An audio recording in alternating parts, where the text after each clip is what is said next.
She was told she was special, that her blood was pure, that the gift she carried in her veins was something no one outside their walls could understand.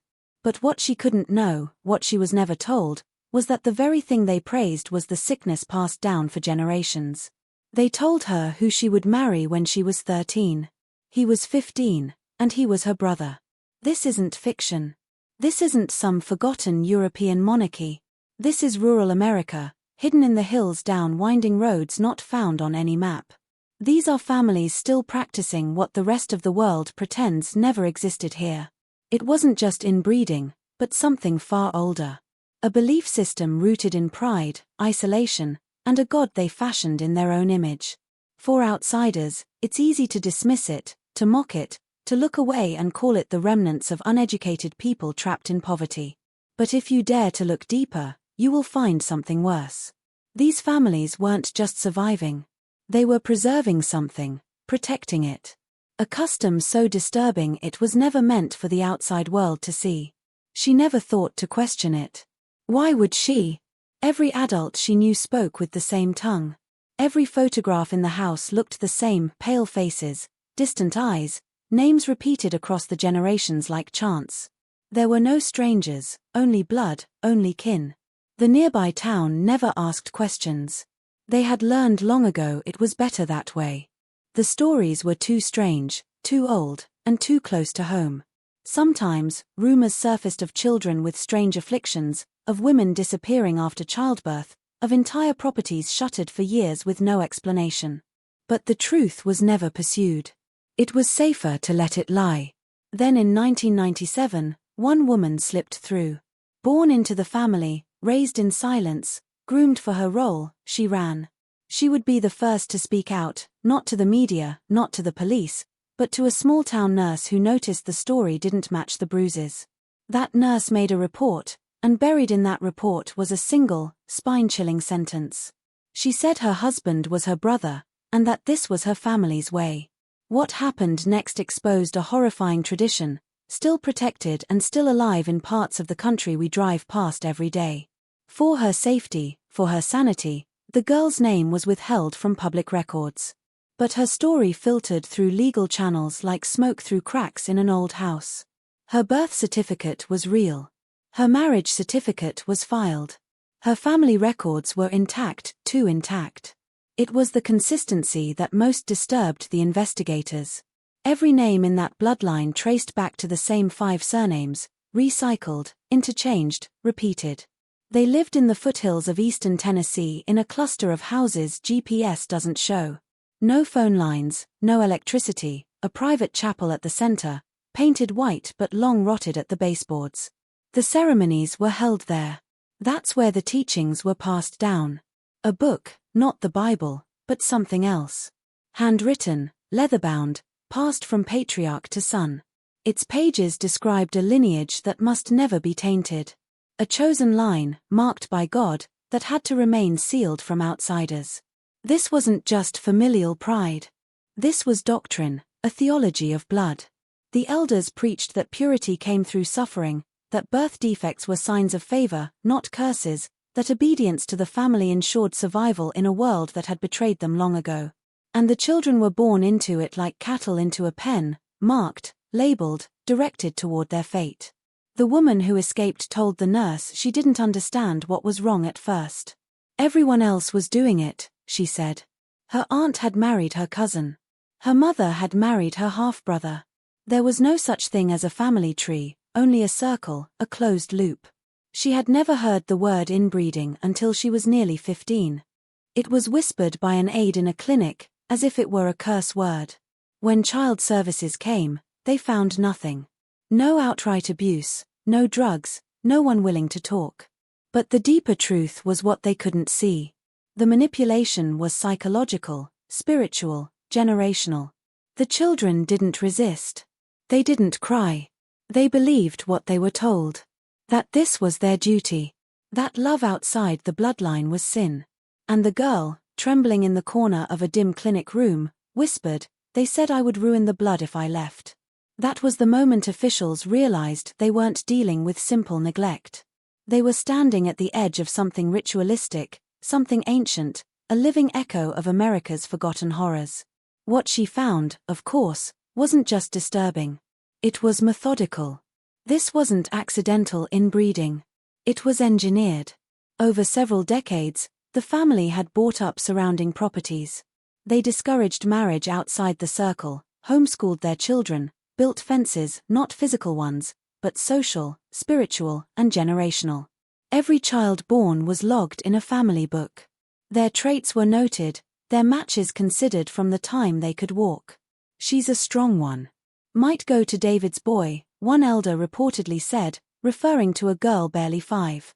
Some of the boys were groomed to be patriarchs, quiet, devout, emotionally absent. Others were discarded, sent to work camps in neighboring counties under assumed identities, never spoken of again. The girls were different. They were raised like vessels, taught silence, obedience, scripture. Not the scripture you know, but one rewritten in their own dialect. One verse read, "Thy brother is thy mirror. In him, thy flesh shall be made full." Genetic counselors later called it a closed-loop reproduction system. In plain language, generation after generation of half-siblings, cousins, uncles, nieces, pairing, breeding, repeating.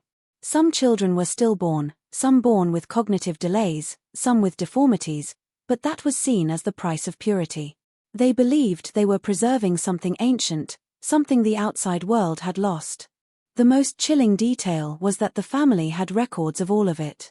Meticulous journals, written in cursive, going back nearly 120 years. Birth outcomes, pairings, names, medical conditions, notes on temperament. They weren't hiding it. They believed in it, and they were proud. By the time this truth began to surface, the damage had already been done not just to bodies, but to minds, to souls. There was one name that kept appearing in the records. Sarah May. She wasn't the girl who escaped. She was someone older, a ghost in the lineage, mentioned again and again in the journals, always with reverence and fear. The entries dated back to the 1930s, some written in black ink, others in brown that looked more like dried blood. Phrases like Sarah May's line must be preserved and the blessed womb shall not wander appeared beside notations of pairings and births. Sarah May, as the social worker eventually pieced together, was the architect of this doctrine. Born in 1912, married at 13, she gave birth to her first child at 14, her own half-brother's son. Over the course of her life, she bore 11 children, 5 of whom died before the age of 5. The rest were raised under her rule. But she wasn't brainwashed. She wasn't passive. She was the architect. According to an old neighbor, one of the last to leave the area before the family bought up all the surrounding land, Sarah May believed she had been chosen by God during a vision in childbirth. She reportedly claimed an angel had appeared, telling her that only her blood was clean enough to preserve the truth of Eden. Everyone else, she said, was contaminated by modern sin. She rewrote the Bible by hand, removed verses, added others, and most chilling of all, she had a punishment system for unfaithful blood. Girls who refused their assigned matches were locked in the root cellar for days, fed only bread and water, made to memorize scripture until their voices cracked. Boys who disobeyed were beaten not for violence, but for looking beyond the property line. It's believed Sarah May died in 1983. But her rules didn't die with her. Her journal became scripture. Her bloodline became sacred. And her name, unspoken in the family, was still worshipped. The girl who escaped in 1997 was Sarah May's great-granddaughter. She said she had never heard her name aloud. But when she was shown a photograph during therapy, her voice trembled. That's the woman above the altar. They didn't hang a cross in the chapel. They hung her portrait. Sarah May wasn't just a matriarch. She was a prophet, a tyrant, a designer of generational control. And long after her death, her reach still shaped the wombs, the minds, and the marriages of children not yet born. By now, you might be wondering how something like this survives. How does it remain hidden in modern America with its clinics, cameras, and child welfare systems? The answer isn't a lack of law. It's the silence of culture. These families don't trust outsiders. And more importantly, outsiders don't want to know. Law enforcement agencies quietly admit that deep rural cases often go unresolved for reasons of jurisdiction, staffing, or simply danger. Social workers are warned not to push too far in communities like these, not for fear of legal trouble, but because those who ask too many questions tend to get answers that unravel them. In 2001, a local pastor who tried to intervene in that same county vanished after giving a sermon about the blood of the lamb being twisted by man.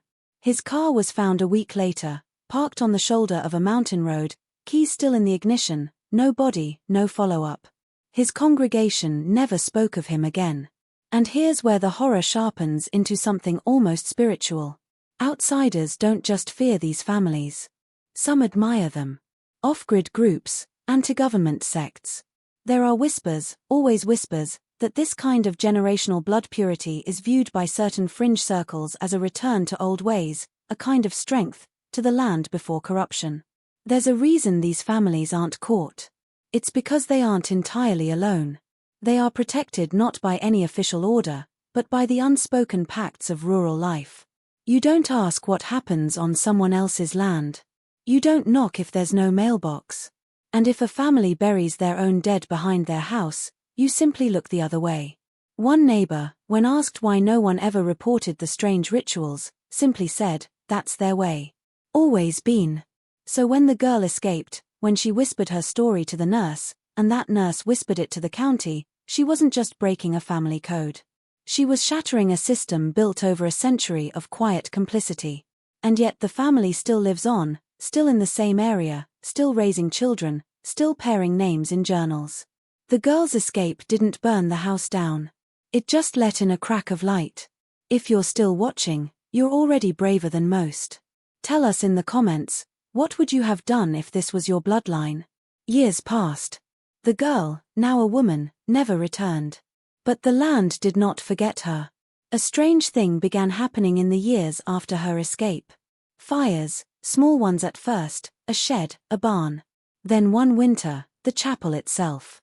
Locals claimed it was lightning, though the sky had been clear. Others believed someone had come back, not to reclaim, but to destroy, to sever what couldn't be untaught. Yet, one record did leak out.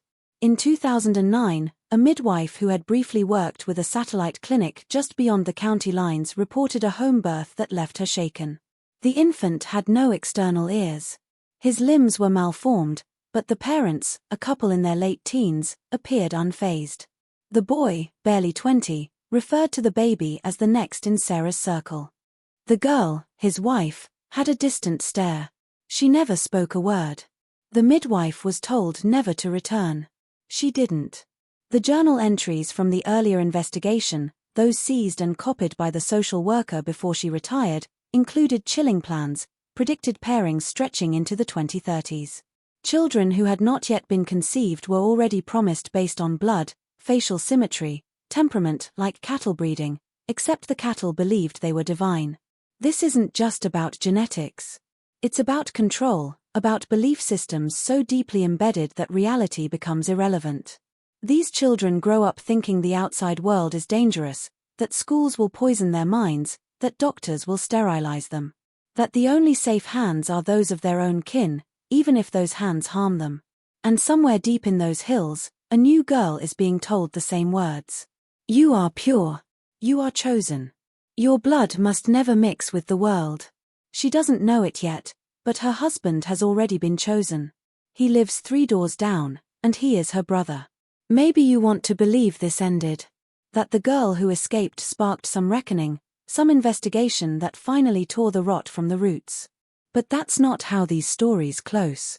Not in America. Not in places the census skips and the mail trucks avoid. What survives in the dark does so because it knows how to hide in plain sight, wrapped in faith, in family, in flags. Today, the last known trace of that bloodline is a weather-beaten sign at the edge of a dirt road. No name, just a painted symbol, a circle wrapped by a line. It's not on any map. No street signs lead to it, but those who grew up nearby know what it means. Keep out. When state officials attempted to reinvestigate in 2012, they were met with silence. No children visible, no clear signs of occupancy, and yet fresh laundry on lines, smoke from chimneys. One agent swore he saw a child watching from the woods, pale face, blank eyes, holding something close to her chest like a doll or a book. She vanished the moment she was seen. What scares people most isn't the inbreeding. It isn't the deformities. It's the faith. The belief that this is not only acceptable but necessary. That blood isn't just biology. It's doctrine. That love outside the family is heresy. That to break the chain is to die alone and damned. And if you listen, really listen, you'll find echoes of this belief far beyond that Tennessee hillside. In fringe cults, in secluded communities, in online forums that speak of genetic purity with chilling devotion, it's the same sickness, the same seed, passed from hand to hand under the guise of tradition. The girl, the first to flee, never gave interviews. She changed her name, started over. But in her journal, uncovered years later by a trauma counselor, she wrote one final entry: "I still dream of the chapel, of the portrait watching, of the voice that told me to obey. Sometimes I wonder if I left, or if I just became the first exile of a kingdom that will never stop building walls." This is not a story of the past. It's a living wound. And somewhere out there, the next ceremony is being prepared. A girl is being dressed in white, and her brother waits at the altar.